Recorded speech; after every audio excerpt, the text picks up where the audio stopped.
Юльчик, привет! Hello! Сегодня будем готовить. Що це? Що це? Это маниока. Что, не знаешь? Що? Маниока. А-ля-ля-ля-ля-ля-ля. Чье око? Ребята, это суперфуд. И сегодня мы приготовим два рецепта. Один. Піца! Нам нужно его почистить. Угу. Знаешь, как чистится? Можливо, як картопля? Ну, трошки не так. Нам нужно сделать... Сначала его нужно нарезать на вот такие кусочки. Ну, схоже воно трохи на картоплю. Ну, такі Так и тверденькі. есть заменитель картошки. А, да? Да, вот мы делаем маленький разрез вот так. И начинаем вот эта шкурка, которая толстая, Угу. пытаться убрать.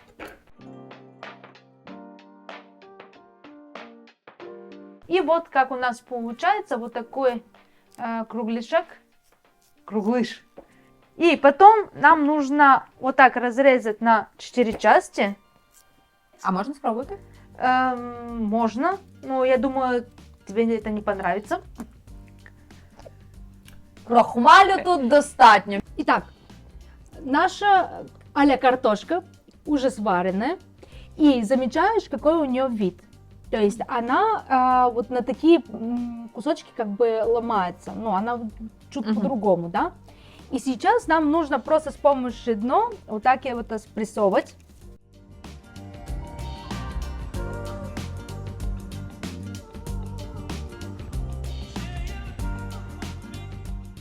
Пахне як... Так ты можешь пробовать.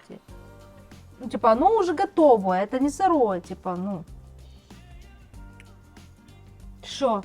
Картоха картохой. Берем просто оливковое масло или растительное масло, без разницы, типа. И наши любимые приправы. Посмотри, что у меня здесь. Трюфельна олія. Якщо ви додасте... Ладно, я не буду казати цього. Трошечки. Якщо додати трюфельну олію будь-куди, я буду це їсти. Майже будь-куди, добре. Так, ну сейчас подумать, что тебе все понравится, потому что там есть трюфельная олея, да? Ну, я ж без неї куштувала, тому... Так.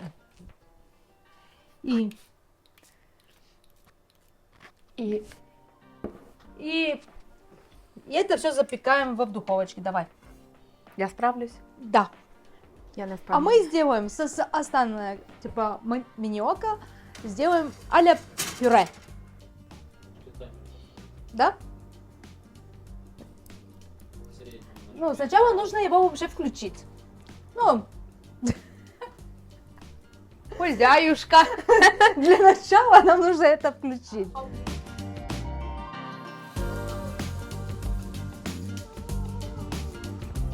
Наши блюда уже готовы, и сейчас Юля их попробует. Здесь у нас пюрешка, здесь у нас запеченный маньока. Ой, пахнет вкусно.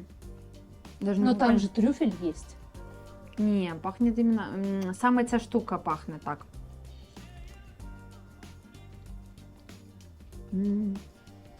Вона картошечка. Трішки сладкувата. Но не так, как батата, да? Батат дуже, він такий як кабак. Він Да. солодкий-солодкий. Що на вигляд як кабак, що на смак дуже схожий. Це дуже смачно. Так, і наступне у нас пюрешка. Угу. Вот видишь, вот смотри, как она тянется, да? Угу. То есть она очень такая клейкая.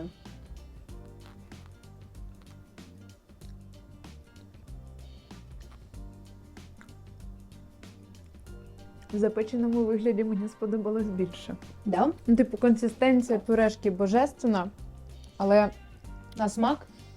на смак я б не їла. Ну, типу, я зараз ще спробую, я розумію, що тут все як в пюрешці, і текстура божественна, але мені на смак, ну, я б не їла таке. Ну, хорошо. А если, например, скажем, типа в ресторане, в каком-то крутом ресторане, типа А хоча зараз сподобалося. А що за масло зверху? оливковое, Може, то якось так, в поєднанні? А, ну, зараз ще. ты будешь брать маньоку? Так, я б взяла маніоку, якщо побачила в магазині, щоб здивувати друзів, батьків та приготувати таке щось незвичне, але воно дуже смачне, дійсно. Так что, ребята, если вы ее увидите во ваших магазине, не бойтесь, берите смело и попробуйте разные вариации ее приготовления. Да? Підписуйтесь. Подписывайтесь, ставьте лайки и до новых вкусных встреч. Пока! Пока!